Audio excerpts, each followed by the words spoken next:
so much for all of your help in getting this set up and your patience. I appreciate it. So we'll start off first, if you wouldn't mind just introducing yourself for my listeners, your name for the record, and in what capacity you're speaking to me, please.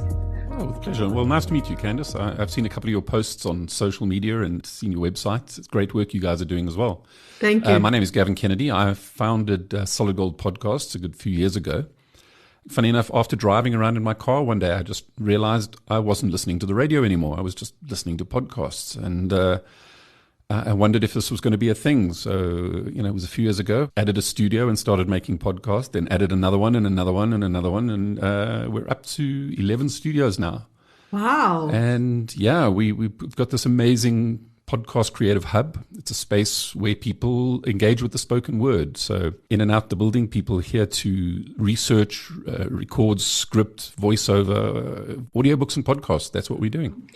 Tell me, what was the moment when the podcast bug hit? Was there like a particular moment where you fell in love with radio, or has it always been something that's part of you? I've been in radio and television for 30 years. We were involved in the very early days when broadcasting was deregulated and the SABC sold its stations, and there were a whole lot of new applicants. We applied for a license, and unfortunately we didn't get it, but we kept the Solid Gold brand, and we did a whole lot of other things along the way. So we did in-store radio. We've done all sorts of things. I was first a podcast listener 15, 16 years ago when podcasting first happened. Back then it was really hard. You had to find an RSS feed and copy it to iTunes, and then synchronize iTunes, and then synchronize your iPod with iTunes. So I did that for a little while, a couple of years, and then it's just too much work, and gave it up, and must have been nearly 10 years again before came back to podcasting, and came back strong. It's the friction's been removed with the iPhone, making it easy to integrate everything. That's probably the thing that made it all revive. And we got back into it again.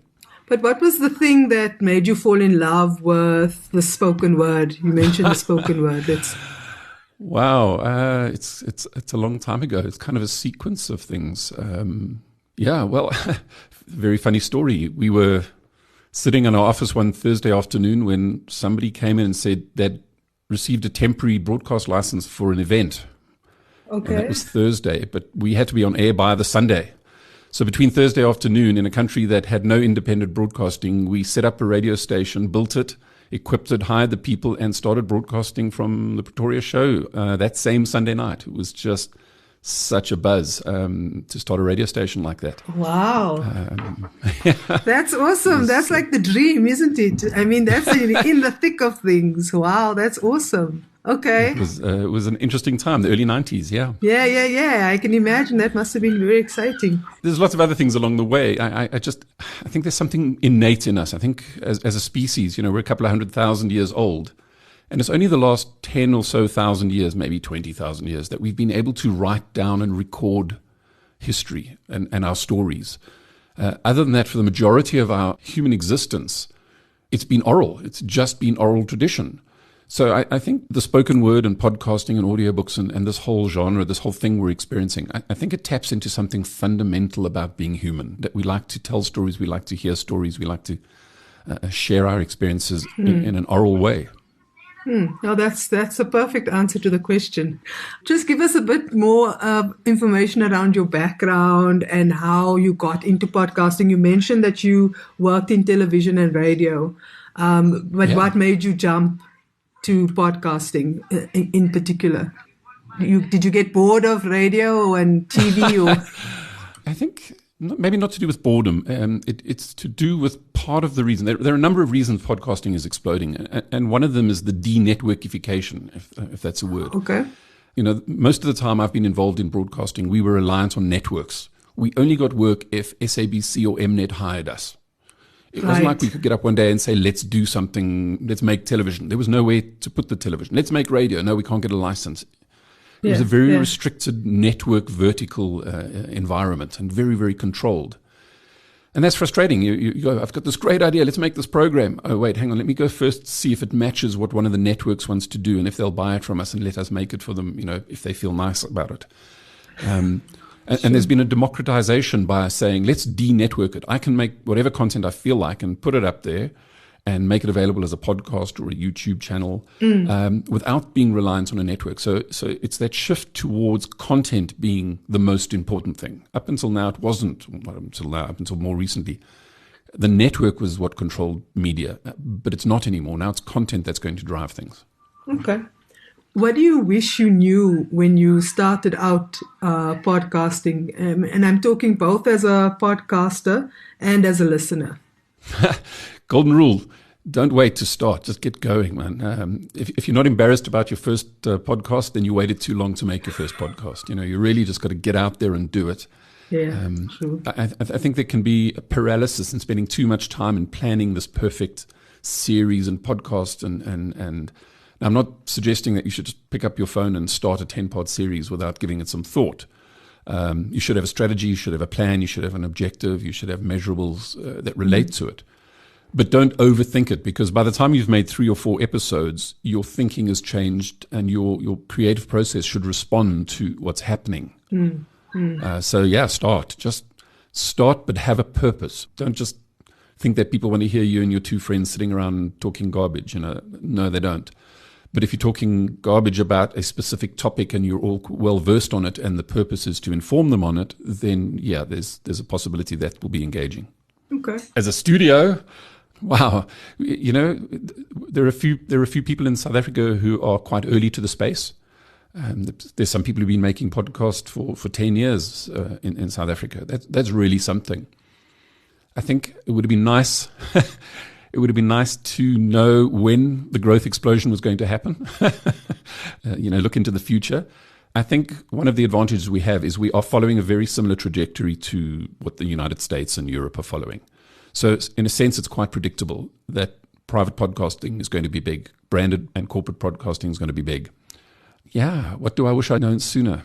It's a really, let me go back. Yeah, build more studios sooner is what I wish I'd done. Okay, just get on top of the curve before it hit, basically. Capacity creates opportunity. If you've got one studio and a whole bunch of people lined up for it, it looks like X. If you've got 2, then somebody can walk in with a spontaneous idea.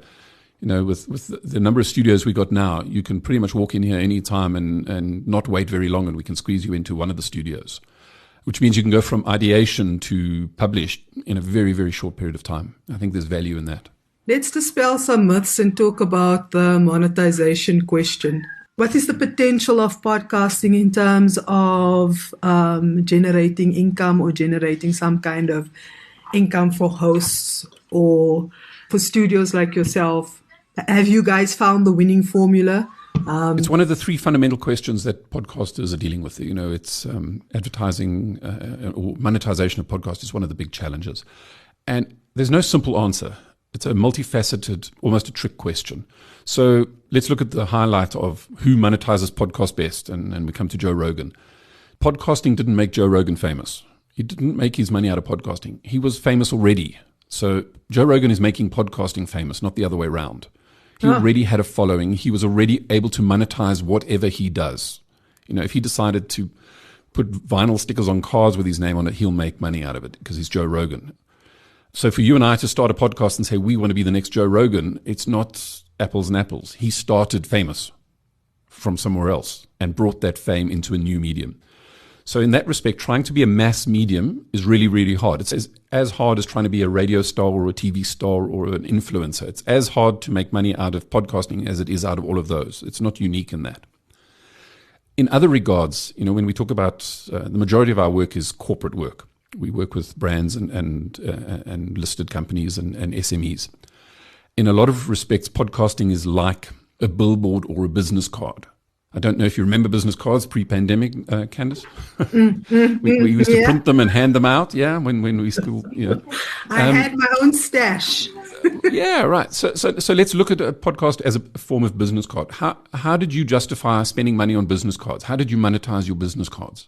You're not trying to sell business cards. So the printer can monetize business cards. They print business cards and get paid for them. So in a respect of being a studio, yes, people pay us to make podcasts. So that side looks a lot like being a printer printing business cards.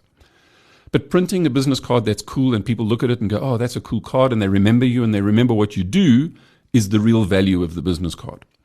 So if you look at podcasting as that, it's a way to introduce yourself to people, make them understand or help them understand who you are, what you do, and take them through the journey from know who you are, like you, trust you, try your product, buy your product, repeat buy your product, then refer your product to somebody else. That whole sequence, the podcast can play an important role in leading customers of your real product and service through that journey.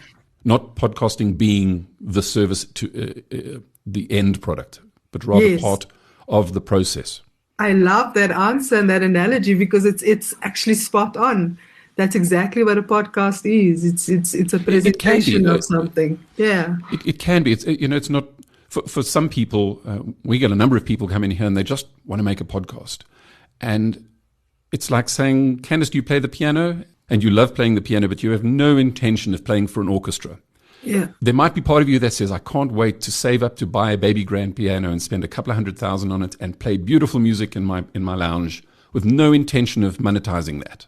Yes. So there's that. I mean, if you take up mountain biking and spend a couple of $100,000 on a bicycle without any intention of monetizing it. So it's okay to be a podcaster as a hobby. And like any other hobby, you spend time and money doing it. You don't have to buy a great baby grand piano to monetize, and you don't have to make a podcast to monetize it. Yeah. It's perfectly okay for a podcast to be a hobby. It doesn't have to be monetized. But the most sensible way to monetize a podcast is to integrate it into your overall communication strategy. Yeah. It's part of that. You wouldn't go, well, I made a podcast, I can stop all my printing brochures or I can delete my website. No, it just fits into that. It fits in a very useful way in that Google are prioritizing voice now. So Google transcribe podcasts and index the spoken word.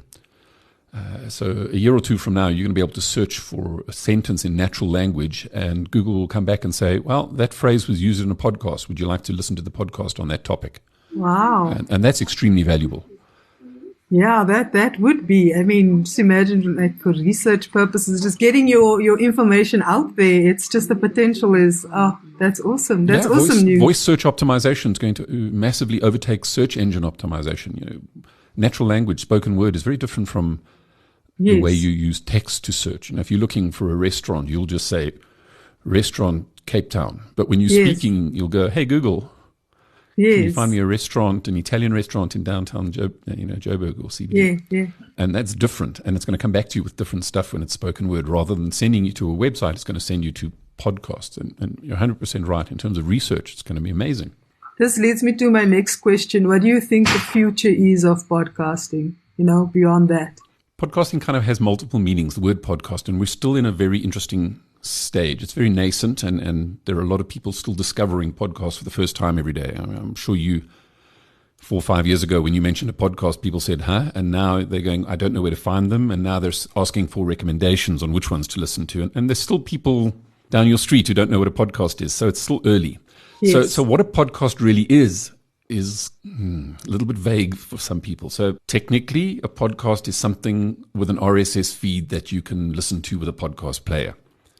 But when people say, I'm going to listen to a podcast or make a podcast, what they really mean is I'm going to record a conversation between me and somebody else and share it with people. So it's like a radio show, but made by me. Whether it's available on Apple or on Spotify, or whether I have an audio file that I send by WhatsApp, in people's heads, that's a podcast. So it kind of has those two meanings. I think the word podcast is going to become less and less important as time goes by. You don't go down to the nearby shop and get the Argus newspaper. You just go and get the Argus.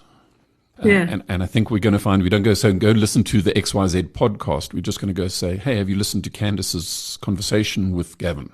Yes, absolutely. The word podcast doesn't add so much value 5 years from now. Right now, it helps people contextualize or understand where to find it. Yes, but I think that's going to go away. The spoken word's not going anywhere. Audiobooks overtook ebooks in 2020. Amazon Audible sold more audiobooks than Kindle ebooks last year. That's not going to slow down. We're seeing massive growth in self-published audiobooks, author-read. And I think we're going to see a massive iteration and a massive explosion in the kinds of things that people are doing with spoken word. So we're already seeing private podcasts intended for companies to use internally. Welcome to the company. Listen to this series of podcasts as part of your onboarding process, weekly, monthly communication. Premium content. So as a company with a client, you push out some of your content to the public, but some of it you make premium value for your paying subscribers or your paying customers. You're not trying to monetize the podcast, but you're trying to add value to the business that you really run. Audiobooks. What makes the gorilla in the room with audiobooks is that they have a way of protecting the content. But in principle, it's very hard to tell the difference between an audiobook and a podcast series. It's just about protecting the digital rights and the monetization of the front end. But we're going to see lots of development in that makes more and more things look like Audible, and Audible look more and more like a podcast platform. I think we're going to see less and less screen time, believe it or not. I think we're going to spend more time with our phones in our pocket or in our handbag or in our cubbyhole connected to the Bluetooth, and we're asking your phone to do something and it's playing stuff back to you. You don't have to look at the screen to ask for a podcast and to listen to it. You do right now, but I think the path we're on is that voice is going to be more and more how we interact with technology. It's Picture easier. Star Trek. I don't know if you're ever a Star Trek fan, but they don't pull out PDAs or phones and do anything on them. They go, "Hey, computer," and the computer finds the nearest speaker or screen and delivers the content to them. So it might be that happens. That would be nice.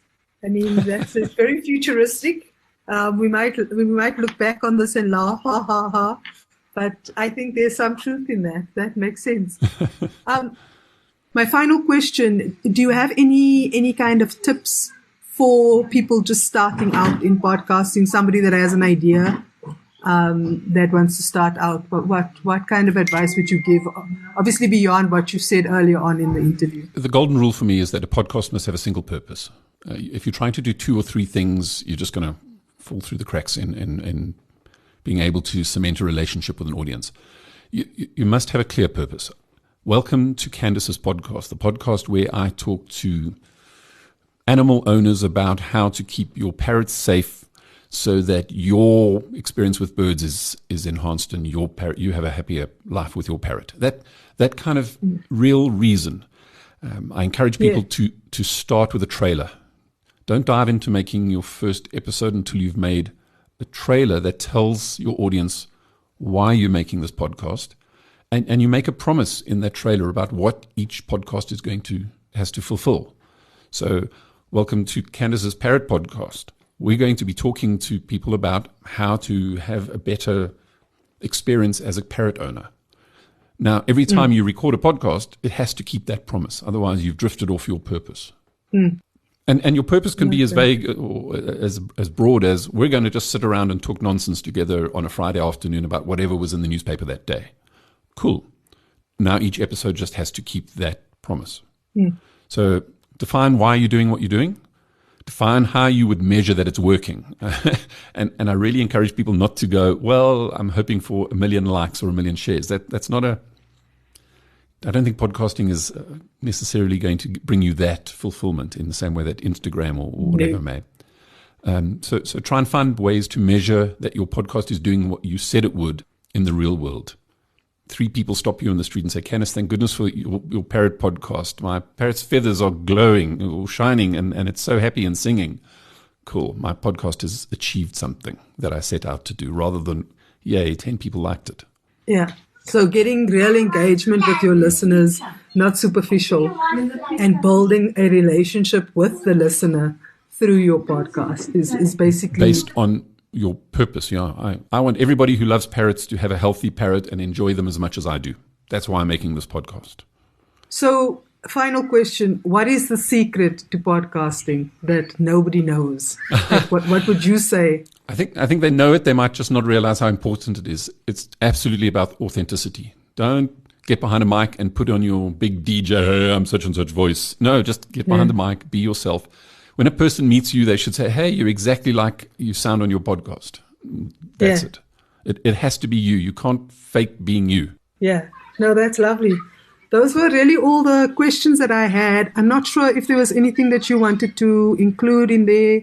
Maybe you wanted to highlight any issues that you wanted to highlight. It's lovely chatting to you. And I hope you're able to get more hobbyists and people who want to start out.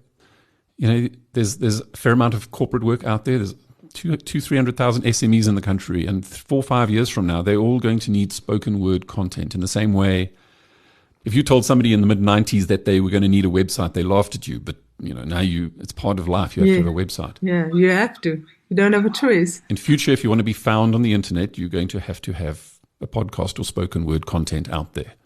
So that journey is underway. It's still fairly early in the South African context. We've still got broadband and connectivity issues. We've still got affordability of devices issues. So those are going to get better and better very quickly. But I hope you can get more people who are curious into the studio and sitting behind a mic and making some stuff, but doing it in such a way that they don't get frustrated after 3 or 4 and go, well, this podcasting thing's it's garbage, it doesn't work. No, if you don't have a plan and a goal and a purpose in your podcast, then you're going to make 3 and then get bored. So start there. Yeah. Thank you so much. Thank you so much for your time and for your patience. And for your technology, I am a new convert. I'm definitely gonna make use of my subscription now.